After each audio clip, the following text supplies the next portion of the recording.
Hello! So today, I'd like to discuss with you all about meditation. Hopefully brief lang to. An overview of what meditation is. It's different from praying because usually when we pray, aside from thanking our Creator, we ask for some things, right? We have the desires of our heart ready, and through prayer, we ask our Creator to grant us said wishes, right? Meditation naman, it's mainly a tool to call back our energy. Thoughts are energies. You know that.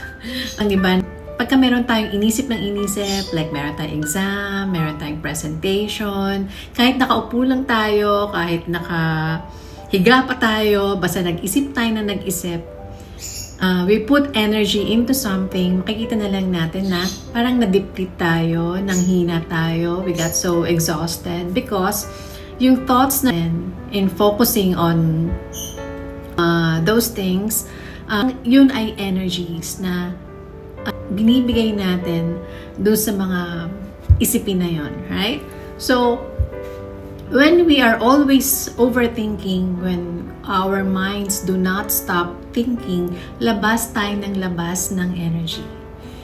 And makikita na lang natin yung physical natin parang kinukulang na sa energy, nagpi-premature aging tayo, nagkakaroon tayo ng mga sakit kasi halos lahat ng energy natin palabas.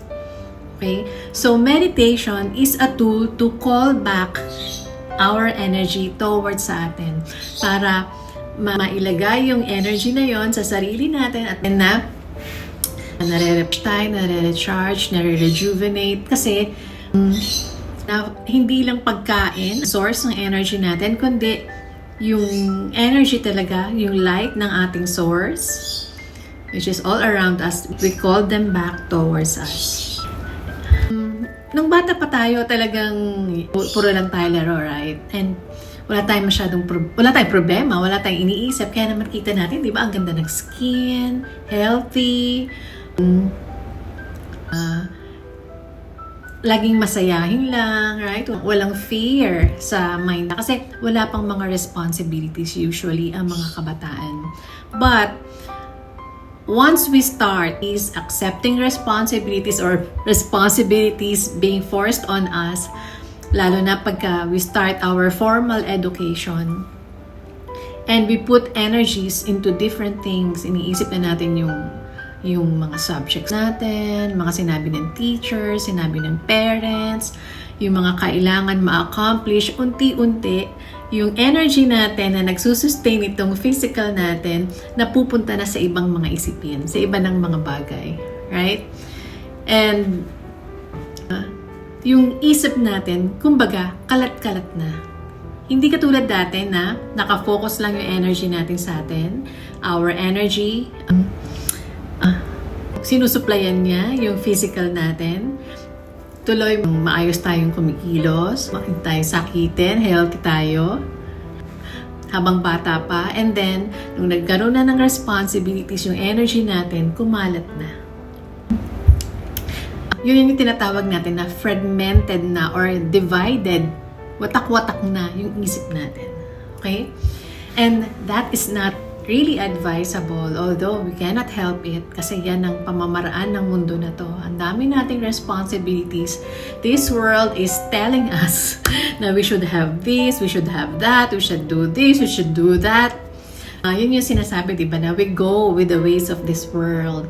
And so, yung isip natin nagkakalat-kalat and we forget that our energy, ang mas nangangailangan dyan is ang ating sarili, right?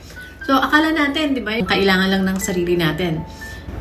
Pagkain, sleep, mga pampaganda, right? Mga vitamins, mga supplements, exercise.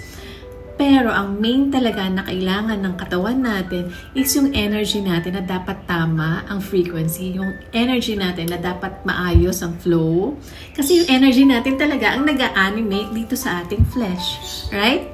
So, sabi nila, premature aging is a type of sickness. Kasi hindi pa tayo dapat tumanda, hindi pa tayo dapat mamatay, pero maagang nangyayari sa atin. And the reason for that is because yung energy natin na dapat nandito sa sinusustain yung katawan natin napupunta na sa iba, kalat-kalat. And so meditation is the tool we use, siya lang talaga ang tool na we use to call back, gather back our energy. Kung iniisip natin yung limang subjects natin sa school, iniisip natin yung pinapagawa ng teacher, pinapagawa ng parents, meditation will allow us to wait, stop muna, kinukulang na ng energy ang sarili ko, I will call back my energy. Stop muna yung mga iniisip, call back your energy, papunta sa sarili mo. And while doing so, sasamahan natin yan ng energy, focusing on the energy of our source. Okay? So, yun lang ang ginawa kong pamamaraan para ako bumata ulit, ma-rejuvenate, gumaling yung mga sicknesses ko, magkaroon ako ng peace or kapayapaan sa isip, maging free ako from the energy of fear. So, that's the main purpose of meditation. It's to call back your energy, focus on that one bright light, the light of our source, and we absorb the light of our source so that we be one with the powerful energy of our source and masuplayan natin ng tama na yung physical or flesh. Okay?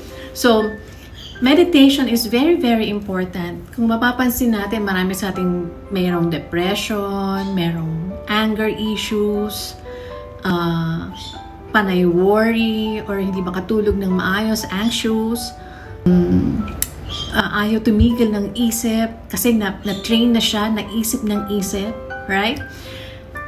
Karamihan ng mental conditions natin or concerns nanggagaling sa thoughts na kalat-kalat. So, kung gusto nating ma-address yung mga concerns na yan, meditation really is the tool. Okay?